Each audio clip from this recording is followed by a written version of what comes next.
Make today a happy day and you'll have a happy life.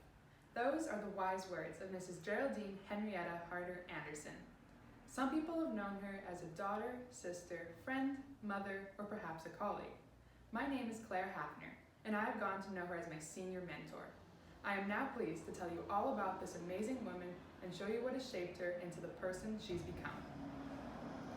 Jerry Harder, although her maiden name was Lundgren, grew up with two sisters, Jacqueline, Georgina, and one brother, Larry.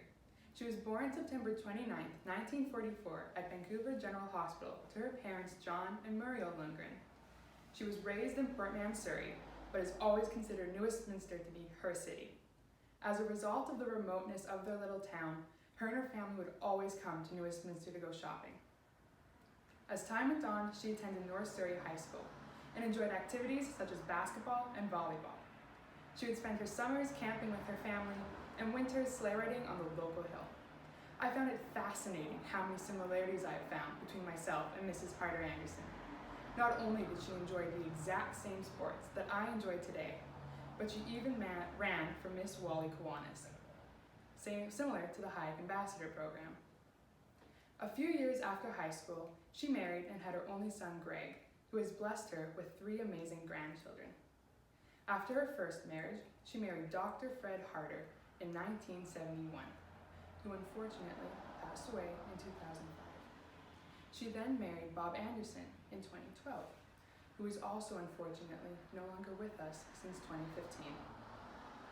Even though she didn't go forward with post-secondary education, Jerry Harder pursued a range of different jobs. She was a cocktail waitress, worked at Timberland, and a hairdresser. She started cutting neighborhood kids' hair when she was little and was eventually a trainee at a shop on 6th Street in New Westminster. After, she decided to open up her own shop. Later, her and her husband Fred decided to move to Surrey, and they found a basement perfect to set up yet another little shop. The same thing when they moved after 5 years to Coquitlam, and even continued to the condo down at the Quay that she has now been living in for about 25 years. And through all the moving around, this one lady remained her customer and came everywhere she went and went every week. Unfortunately, the customer had an accident and was unconscious in the hospital. But I was so touched to hear that Mrs. Harder Anderson decided to do her hair one last time at Queen's Park Care before she passed away the next day.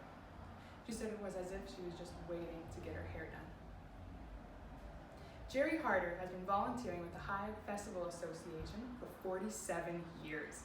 She got involved through her neighbors, Skip and Marilyn Cassidy, who were members of the association at the time, which I found out used to be known as the Royal City Society.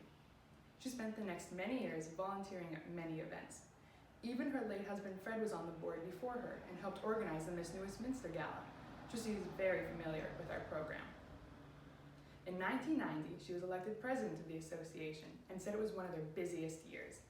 She was in charge of events such as Fraser Festival, Easter in the Park, Sinterklaas, the Antique Car Parade, but her favorite memory was when she got to light the anvil. Mrs. Harder Anderson is many things. She is a wise mother, a strong grandmother, a dedicated volunteer, a hard worker, and so much more. Throughout the years, she has had experiences that have shaped herself and the life she has created. I can only wish to have a life like hers, so I suggest we all start by making today a happy day, and we'll have a happy life.